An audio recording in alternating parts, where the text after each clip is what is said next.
All right, fifth graders. Today we're going to look at the concept of settled science. Settled science it means that enough scientists all agree on a topic to say that it's kind of like the truth, right? So we all agree that this is what has happened. So fossil evidence, records of the past is kind of settled science. Scientists all kind of believe the same thing. But I want you to be a little skeptical about settled science. I'm going to give you a couple reasons why. It used to be settled science that the Earth was the center of the universe and the sun revolved around us, which we now know is not true. So the settled science at one time was eventually proven to be wrong with new advances, new innovations, advances in technology, ability to see farther into space, ability to get into space. Excuse me one second. Ability to get into space and actually see things. And so what we believe to be settled science can change over time, like the Earth being flat. People believed back in the day that the Earth was flat, and it wasn't until somebody went all the way around it that we figured out that it was a sphere. Those brave explorers. So today's settled science has to do with the pyramids. So before I get into my little spiel, my presentation, I just want to get us all on the same page. Pyramids are a shape, a geometrical shape. It has four faces, right? And there are those faces, the shape of those faces are triangles. There are pyramids all over the world, not just the ones I'm going to talk to you about today. There are pyramids in Mexico, and there's pyramids all over the world. They all look a little bit different depending on the culture. So today I'm specifically going to be talking about the pyramids of Egypt. They're called the pyramids of Giza. We think of them as being three. You typically will see three, but there's way more than that. And we typically think of them being out in a desert somewhere, like really far away. And they're not. They're actually really, really close to a gigantic city. You're going to see a picture of it in a second. And what we have always believed, settled science was about the pyramids, is that they are tombs for pharaohs who were like the king of Egypt. Thank you. They were the king of Egypt. They called them a pharaoh. And those pyramids are named after their pharaoh who's buried in there. And the records show that they were buried with lots of stuff to take with them to the afterlife, lots of fanciness. But most of that stuff has been like stolen, honestly. So let me share my screen real quick. Yeehaw, here we go. Uh-huh. That's in my way. That's in my way. Why do people do this? Like YouTubey people. They're so good at it. Here we go. We're going to present all the way. Okay, that's better. All right. Everybody see? Everybody good? Okay. So please tell me if you can't, because that would be sad. All right, the pyramids of Giza. So they have long been a source of mystery and lore for as long as explorers have been exploring, which is, forever, because human minds are curious and they want answers to their questions. And some people will act on those questions and go explore. They found all of the Egyptian writings. They had to figure out what they meant because there was no like Google to tell them what those meant. They had to figure it out like a puzzle on a breakout. So, what we already kind of know to be true is that the pyramids were made as burial tombs for their pharaohs. That was hundreds and thousands of years ago. But over time, all of the contents were emptied by treasure seekers.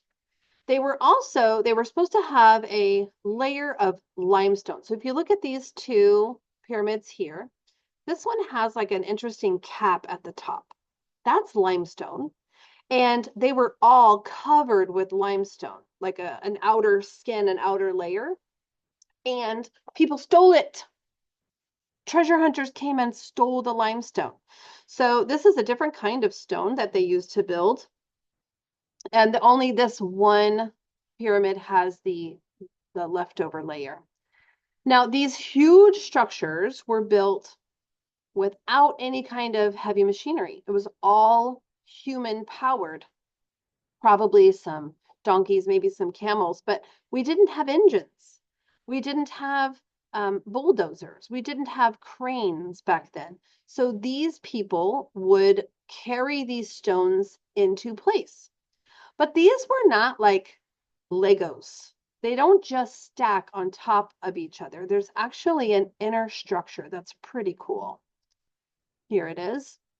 So there are air shafts along the side because there's going to be workers inside. And so they knew, cool, that they needed some oxygen, right? There was an official entrance, and the entrance would go down, but would also go up. And everything inside of the pyramid had to be like pre-planned. They had to know where everything was. Can you imagine the schematic? That's going to look like Iron Man's skin. That's crazy. They had to know how big everything had to be and where everything was going to go and how to structure it so that the stones didn't fall down on top of it. Whoa, super, super impressive stuff. And so this is our settled science, that these pyramids were built as a burial chamber for the king or the pharaoh. This one is the Pyramid of Khufu, and I think that's the big one. I think it's the big one is Khufu. I don't know. Don't quote me on that one. The one we're going to be looking at a little bit more closely is Khafre, which is a different one. So we're still learning about the pyramids. Here we are in the year 2025, thousands of years after these things were created. Now, some scientists got together and they were like, let's see if we could shoot some radar at the pyramids and see what we find. Not just any radar, though. Okay, so radar is a kind of energy that you point the energy at your source. Hold on. Hi. You point the energy at your source and then it bounces off your source and comes back to you and it creates a pattern. We do this on all kinds of things. A sonogram, when somebody has a baby in their belly and we're trying to see inside the belly, we're using sound waves. And the sound waves bounce off differently from different kinds of things inside of the womb. And so you can get a picture, an image of what's inside. You can't see it with your eyeballs, but you can kind of paint a picture with sound waves, sometimes light waves, stuff like that. So these scientists were like, hey, let's point a radar at the pyramids, but let's do it from space. I'm sorry, what? Yeah. So they have these radars in outer space in orbit around the Earth, and they pointed them at the pyramids, and they wanted to see what happened, what image came back. Let me show you. It's crazy. It's crazy. So it doesn't look like much, but give me just a second. Okay, on the left-hand side, these things at the top are the pyramids of Giza. These underneath are not the pyramids of Giza. And scientists are kind of freaking out about what this radar has shown. Remember, I told you that when the energy hits different kinds of materials, it bounces back at different rates and it creates a picture, like the baby in the belly. There's not a baby in the belly, but something is under the pyramids. Something that is longer than a mile. And so what they're thinking is that there were structures built before the pyramids. And let me show you what they think they look like. So based on these radar images, they think that there were these huge cylindrical shafts. Do you guys know what a cylinder is? It's like a long, it's like a soda can, kind of that shape, long cylinder.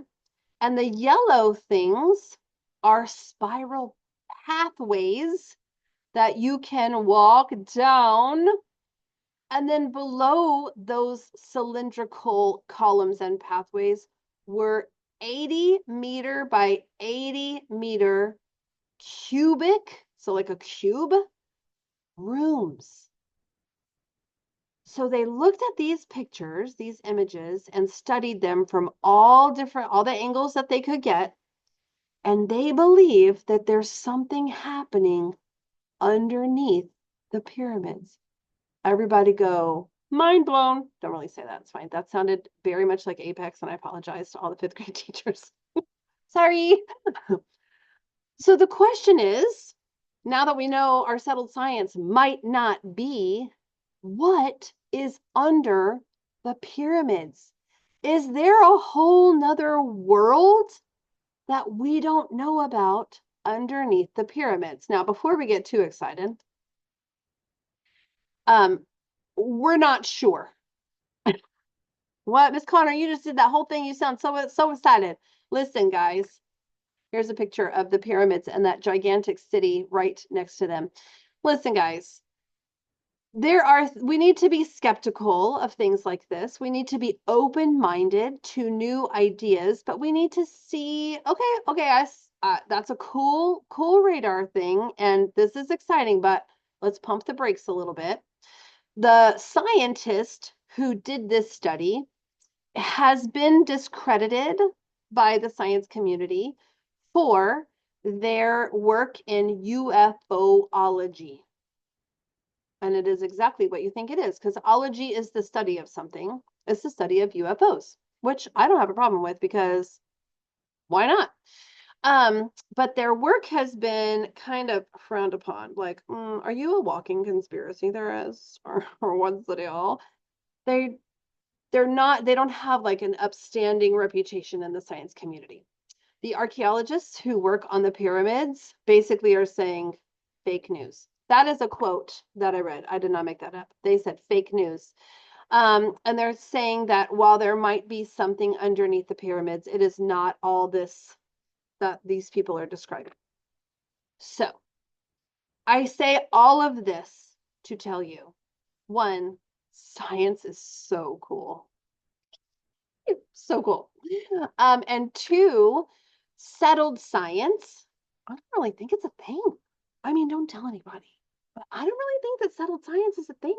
With all of the new innovation and all the new technologies and all the new stuff happening in space, and the things that we can learn from space about Earth, and guys, I just don't think there's anything such as settled science. Let's keep learning. Let's keep exploring. Let's keep being curious. And I am not going to go about the pyramids just because this person likes UFOs. That's cool too. So cool. My young astronauts know I think it's cool. Let's be open-minded. Let's be question askers and solution finders. Let's not just accept that that's what it has to be, because it might be something even cooler under the surface. Get it? Under the surface. That's going to be a terrific Tuesday. Guys, I figured that I was going to talk a long time today, so I do not have anything for you to play with today. But maybe you guys can talk about conspiracy theories and talk about whether you think there's a whole nother world underneath the pyramids, and the pyramids are just the top of the iceberg. See, I made another science joke. Could be a great day. I hope you have a terrific Tuesday. I really hope that you do, and I'll see you in the hallway. And be good, be kind to each other, because information is power and kindness is key. Okay? Y'all have a great day. Bye, friends. Bye.